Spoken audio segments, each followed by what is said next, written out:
Welcome to Flavor Balance Heat, the podcast for hot sauce lovers and makers. Welcome to Flavor Balance Heat, the podcast for hot sauce lovers and makers. I'm Spike. And I'm Claire. And today we're talking to Brian Ruhlmann from Craic Sauce. How you doing? Great. Excited to be here on a nice January evening. Yeah. I don't know. Icy where you are?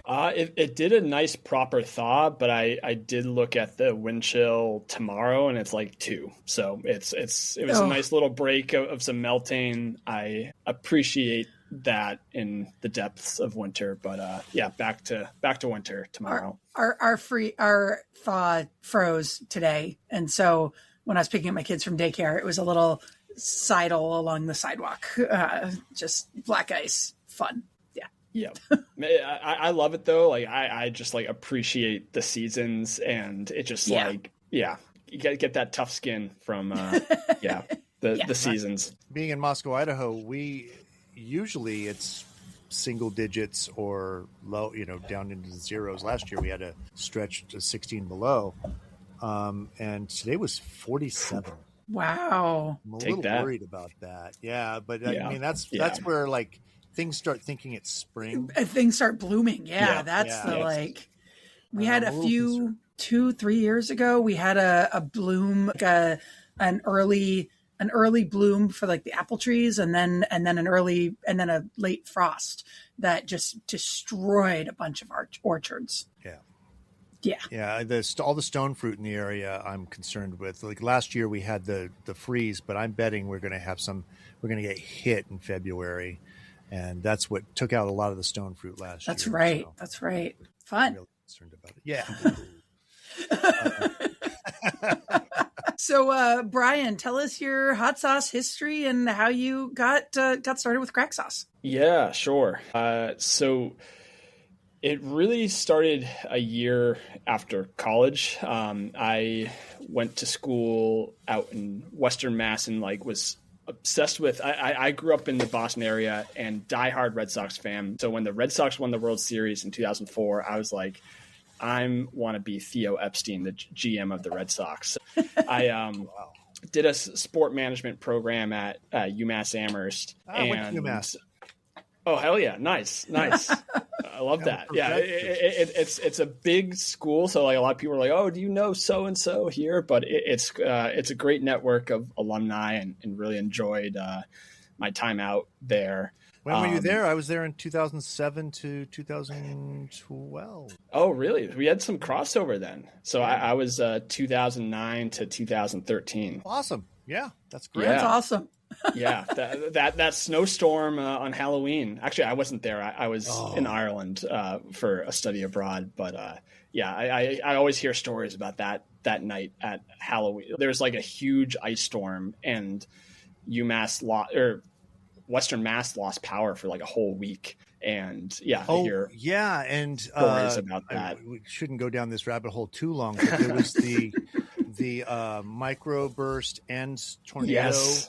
That took it. That was weeks as well. Yeah, we could start. I love meteorology, so it could be a spinoff here. But I'll cut to the chase. But I was working for the Celtics as selling season tickets as a job, and before that, I had studied abroad in Ireland, and my mom's side of the family's from Ireland, so I have dual citizenship there. And some recruiter said, hey, we're opening up this company in Ireland. Would you consider being like one of the first sales people there? And I was just like, this is a cool opportunity to move there. I really always had an Irish connection with my mom's dad's from Ireland, and he's the one out of the 12 that moved from the U.S. From Ireland to the U.S. So all my mom's cousins, and we had all these Irish cousins always visiting us, and I just had a real affinity to Ireland. So I jumped on it and had a month off before I moved there. And my dad's always had a garden, and we were growing ghost peppers just because we always pick a few things to eat out of the garden. And I ate one and almost threw up. And like, what am I going to do with 100 of these? So I kind of went to a local farm. They had some pumpkin and just spun up something with some pumpkin, pineapple, habanero, ghost pepper. And I just thought it would taste crappy because I had really no idea what I was doing. But I was like, no, this is actually pretty good. But it's like very different. It's like unlike anything I had tasted before. I was like, huh, that's cool. So I kind of just like worked on the recipe a couple times with the peppers that I had. But then the company I worked for is called HubSpot, and they do like marketing software, and they made you start a website about something. They like made you like start a fake business to learn how to blog and use Twitter and inbound marketing. So I started about hot sauce. So they're like, well, use the company credit card, buy a domain name. I typed up like, I wonder if crafthotsauce.com is available. So I got crafthotsauce.com. That's and awesome. I was like, okay, I have to write 5 blog posts. Like, what do I write about? So I cold called Smokin' Ed because he came up in 2014. I called Salamander Sauce. He is a sous chef in Brooklyn, and I called this guy on Skype in Argentina that did like live fire cooking hot sauces. And I was like, whoa, like all these people are very charged and fired up about this. And I'm just learning about it. So I did this month-long project, and then I moved to Ireland. And then I was like, you know what? I'm going to just like continue blogging about hot sauce. So, and the more I was talking to people, and since I was living in Ireland, I was like, oh, like I'm going to like Berlin next week. Is there somebody hot sauce maker in Berlin? And sure enough, there were 3 hot sauce makers in Berlin. And I actually started a podcast in 2015 called the Craft Hot Sauce Podcast. And it was a great excuse just to like talk to somebody. And they welcomed me into their home. They showed me like what they were doing. And fast forward a number of years, like we've featured over, it's been kind of stagnant because, we'll get into that with Craic Sauce later, but like we've interviewed over 100 hot sauce makers from 40 different countries. And that really like inspired me to like just seeing how many people like just integrated their life, their culture, their craft. And that's what it's all about. So like it was this project that just spiraled. At one point in Ireland, I was like, you know what, like a year later into this, I'm going to like quit my job, like passive income, hot sauce subscription box, like travel the world and do a hot sauce documentary. That never happened. Maybe if I win the lottery, I'll do that one day. But it was just the hot sauce community that kind of took grasp and just talking to other people and just hearing their vision and that kind of fueling my own for kind of what I saw myself doing and enjoying my life there.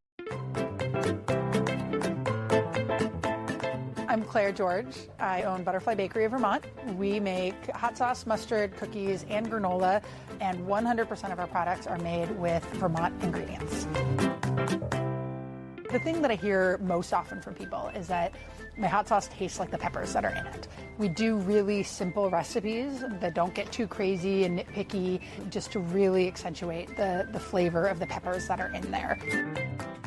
The unique thing about our hot sauces is how much we feature the farm and the relationship with the farm and really bring the terroir of Vermont to our hot sauces. I am pretty sure I am the #1 purchaser of Vermont-grown chili peppers. I would love it if there would be a legitimate pepper market in Vermont where people would know Vermont for its peppers. We're all better for supporting each other. You know, and I think that part really shows itself with the collaborations that I do with the other businesses and the other farms, that I love working together and coming up with new ideas and presenting each other with new challenges. And I think overall that's the attitude here. And I absolutely love it because that's my attitude. I try to live my life with love.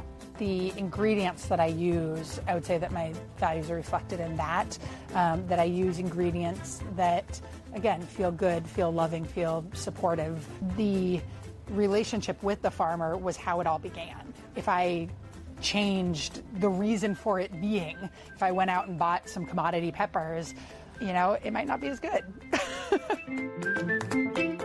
You can find Butterfly Bakery of Vermont hot sauce, mustard, granola, and cookies at butterflybakeryvt.com. I changed things up a little bit this week. Okay. And it's if you could go back in time and change one thing about the business journey, what would you change? I don't know if it's cliche to say about nothing, but I feel I'll start saying why about nothing, and then probably something will come to me. So I'll mention that if that comes. But I moved from Ireland back to now. I'm based in Lowell in 2016, and then a year later, I started Craic Sauce in 2017, and I was working a full-time job and working in the kitchen on nights and weekends for 3 years. And I was literally doing like 60 bottle batches, 20 times a week, or not 20 times a week, definitely not that. Like, actually, 20 is not the number. It was like 10 times. I was doing like 2 or 3 cooks a week for over a year. And then before I moved into a larger commercial kitchen space, but just like going very slow. When people say, "Oh, what was has your vision? Have you exceeded your initial vision?" And I'm losing my memory already as a young man. But I was like, I don't really even know what my end goal was when I started it. I think it was just doing more with my hands, and I just kind of started taking these steps forward. So I just really enjoyed the slow progress year to year. And I was just thinking if there's been some big opportunities that we've stepped into the last couple of years, but if that happened in 2018, 2019, we would have skipped so much of what has really built our base.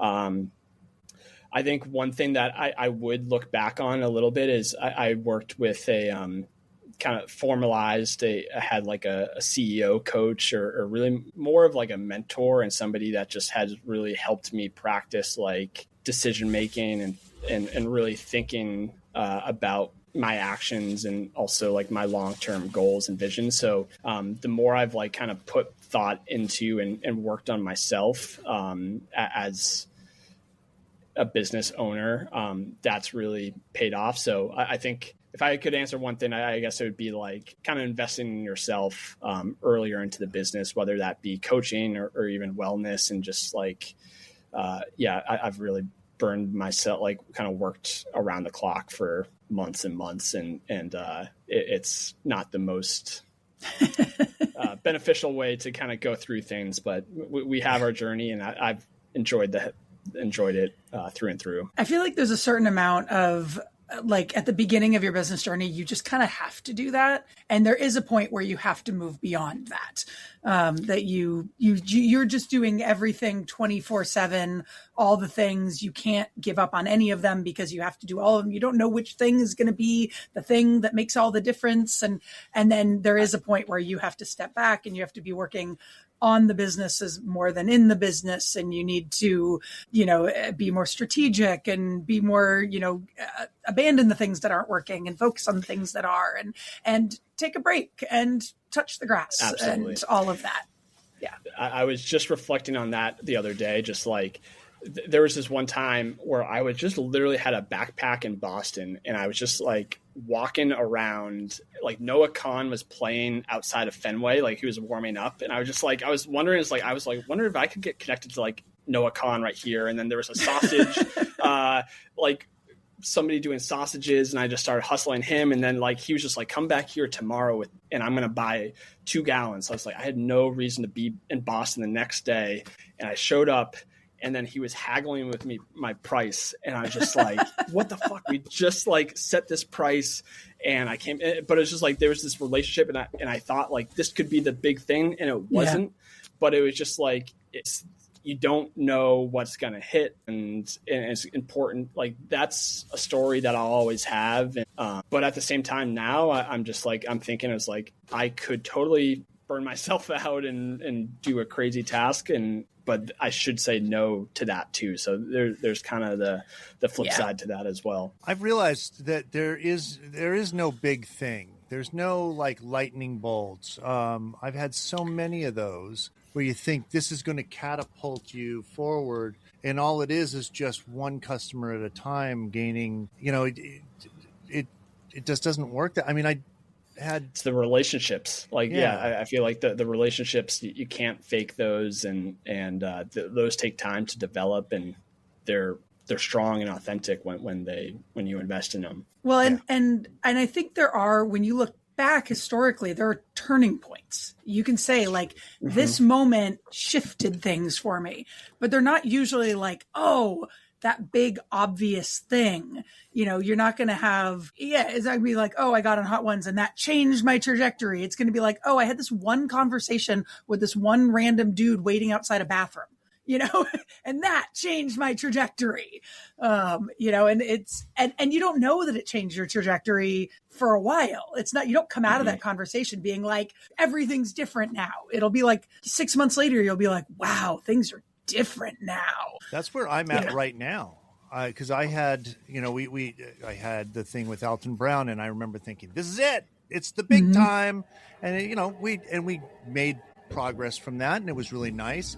And then Andrew Zimmern, and it's it. It's the big time. And, and I remember Kenji posted about it. It's the big time. And we had a lot of orders, and then, But this last year, a year ago, I don't remember how, but a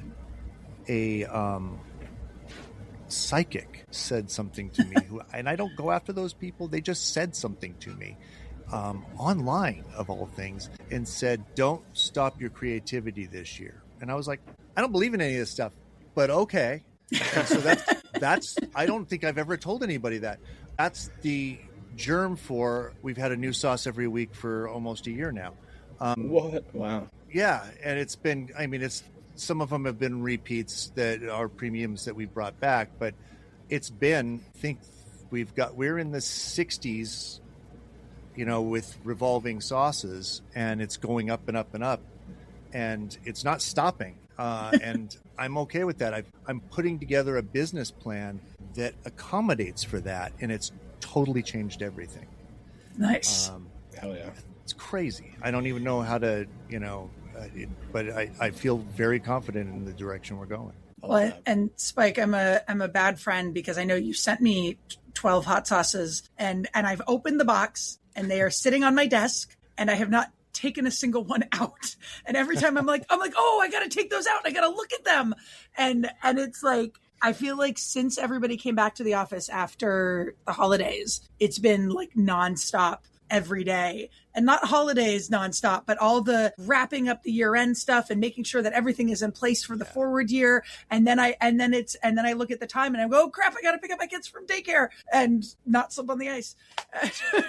So tomorrow, and I haven't thanked you for the package you sent during the holidays. And oh my God, that sauce was so good.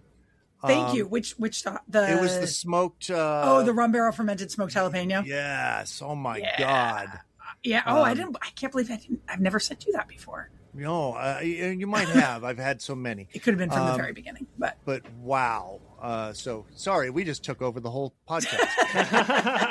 I'm following. I'm picking up the flavor notes there. Brian, tell us about Craic Sauce. Tell us about what makes it different from everybody else's sauces. Sure. Craic is the guiding fuel of Craic Sauce. It's an Irish word. So in Ireland, you say, oh, what's the crack? Any crack last night? In the simplest form is like kind of good fun.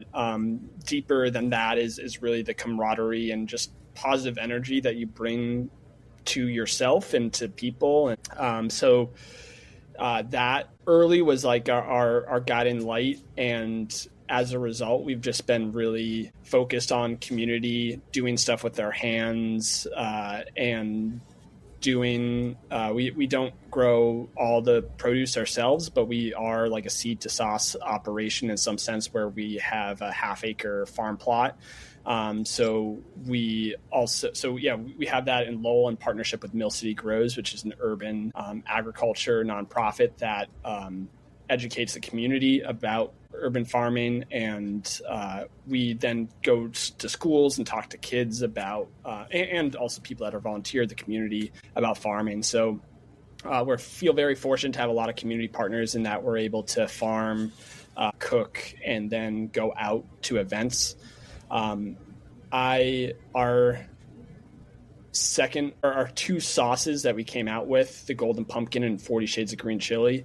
The 40 Shades of Green Chili has 21 ingredients. I heard from chefs that you got to like simplify, like let those flavors like come out. So we kind of throw that away. Like we're kind of tend to overcomplicate things to some degree. And that's kind of our MO is like, I think the end result is like really big flavor. Since 2017, we've sourced 100% of our peppers directly from local farms. So I feel like that's a big differentiator. We also do a lot of long age fermentation and vinegar making, especially in our limited edition sauces. So I feel like we have 4 core sauces: our Golden Pumpkin, our Green Chili, our Brian Baru's Curry, and our best sellers are Mill City Red. But then we're always throughout the seasons doing limited editions, from working with like Ramp and Fiddleheads to we are doing a black garlic chocolate scorpion beer vinegar collab right now. And tomorrow we're actually going into Boston to work, to meet, like just go out to, this is like kind of our end of a year holiday dinner that we didn't have time to do. So we're doing it for lunch tomorrow, but we're going to a Vietnamese restaurant. And we've been talking with the chef there for years about doing a collab sauce. So our limited editions collab, like we tend to do collabs where we get pushed out of our comfort zone to try something new, whether that be an ingredient or a new technical process or a flavor profile that we're going after. So we feel like that is where we're kind of drawn to. Like we have our core that we're always focused on, but we're always trying to have new things and rooted in community and just enjoying the process through that, even though there can be some frustrating times through that process too. Oh God. Yeah. But it's, that's what we do. And it's so much fun. Oh my God. Yeah. I love that. That's fantastic. Yeah. How many of the limited editions do you do? That's a good question. I actually just tallied up because I thought it was like 12 sauces that we had done. It was actually like 21 sauces we've done in our time.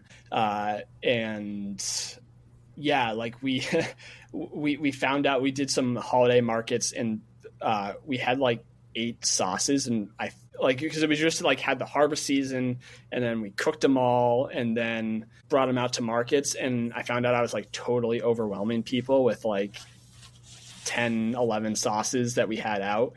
So we tend to spread them out throughout the year, but just like once we get that harvest season and at capacity with like our freezer space and everything, we just tend to dump them out around the holiday time. But that's a good time because people are into locking up for the whole year. So it's hard to sell hot sauce to a chili head in January when they're out as a chili head and everybody starts giving them hot sauce for the holidays and everything. But that's when we do our clearance sales. There you go. Yeah. We're doing one right now. Nice. This will be out in 2 months when we won't be doing it. Or in a month or so when we're not doing it. So awesome. That's fantastic. So God, 21. That's great. Yeah.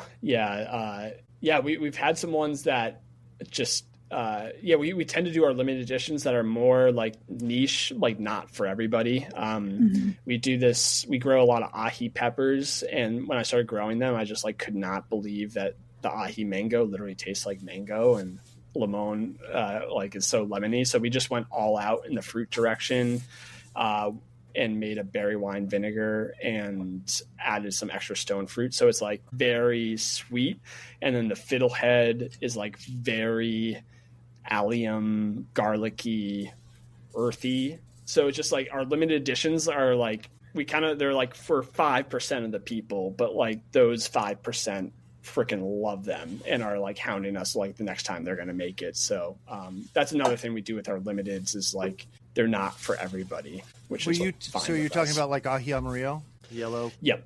Oh god. Yep. Yeah, we did Sugar Rush Peach, aji amarillo, aji mango, aji peach, aji rico, aji cherapita. So like you just it's kind of a bombardment of aji flavors, and I also like that with a lot of times using a lot of different peppers is like just the heat arcs on them. Some will be like really delayed and kicked in. So I thought it was going to be more mild, but like by the time like the aji cherapita comes in with like a pretty good punch later, it's just like actually this will get you lit up in some sense. But those peppers are really interesting. I like them a lot. Yeah. There's also some things that we grow that we are like never again. But then by the time people are like, oh my God, like we grow a ton of hush cherries, and I'm literally just like crawling in the dirt, picking up a little husk,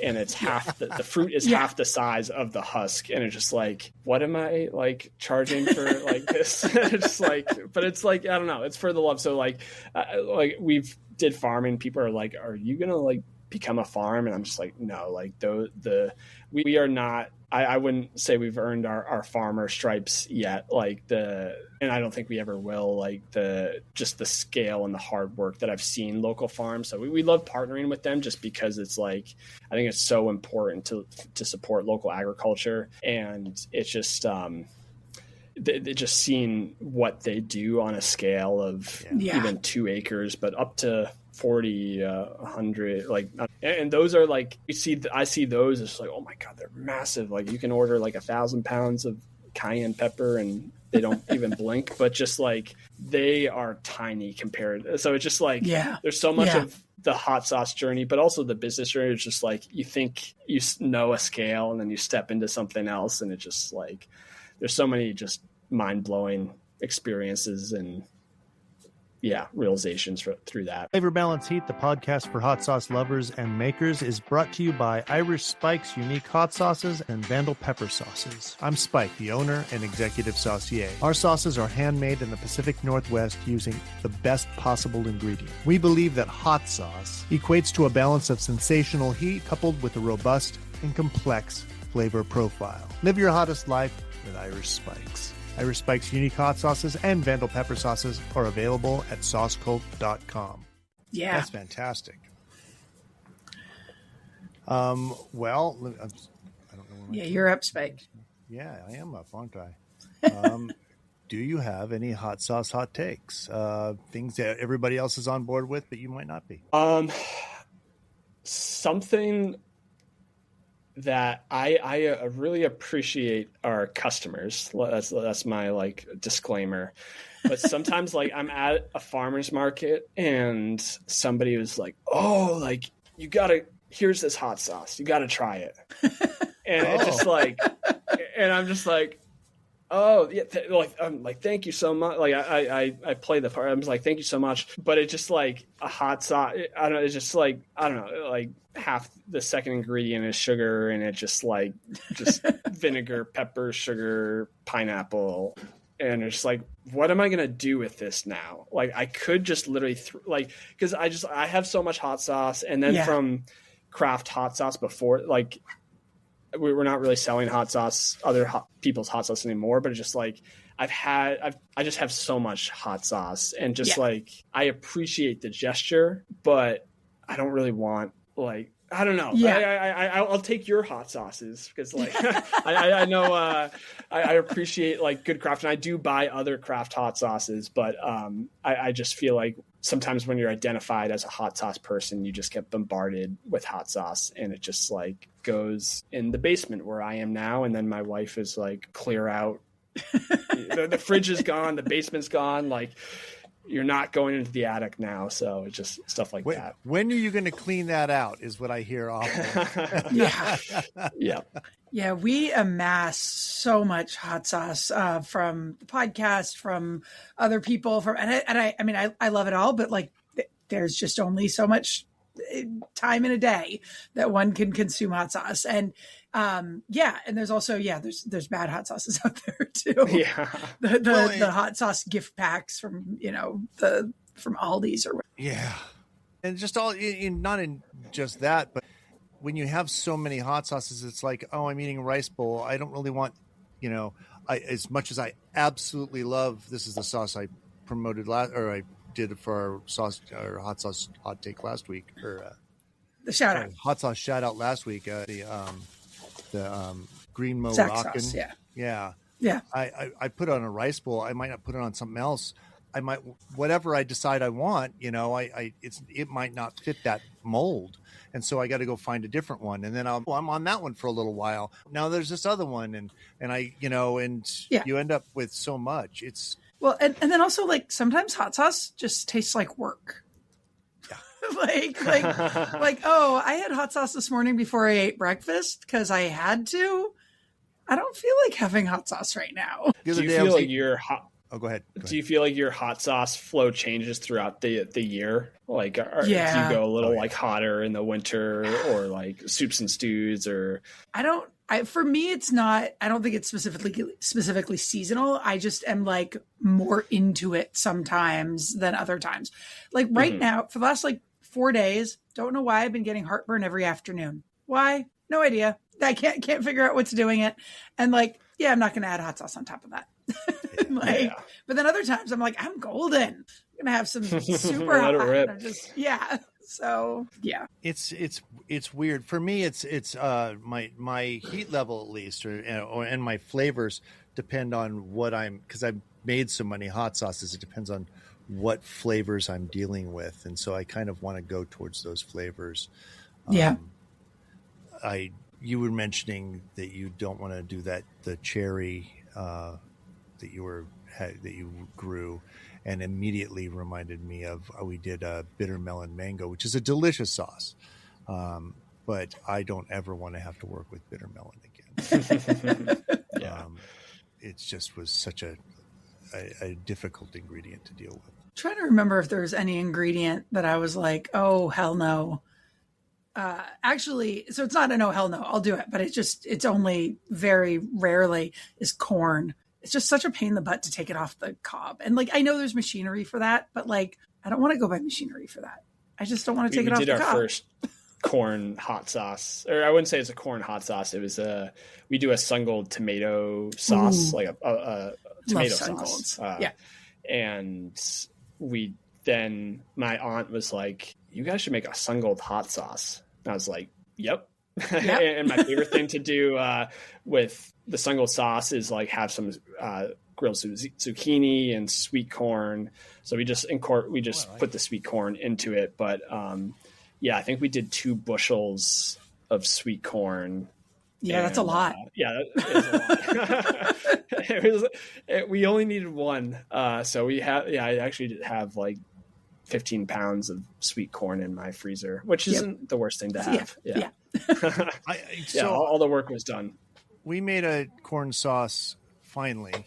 And then I had ordered the corn to come in and it didn't show up. And I was like, oh, okay. So we're going to have to go. We went to the co-op and bought some corn for that from there. And it cost us a little more than usual, but it was a premium sauce. It was fine. And then I guess it showed up later on after we made the corn sauce. So now I have to make another corn sauce. Yeah. We have way, way, way too many tomatoes in our freezer. And that's why we make salsa. But it's our tomatillo salsa that's selling the best. And so I continue to make salsa just so I can move these tomatoes out. But it's not really moving the tomatoes out because it's our tomatillo salsas that are selling. And I'm like, need to figure out what to do with the tomatoes. They're good. Have you done a tomato hot sauce? We so I don't know if you guys we heard the news today, which obviously when this comes out later, it's going to be from a while ago, but they just announced we're on season 29 of Hot Ones. Oh, wow. Hell yeah. So, congratulations. Yeah, that just announced today.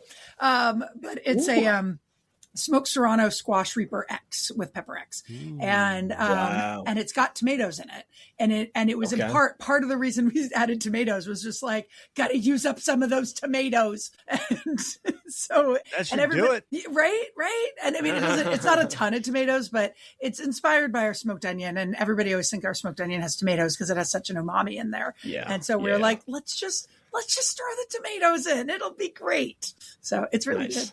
But yeah. So that's about it. That sounds really good. We've done some micros with tomatoes, but none of our big batch sauces do. Except now we do.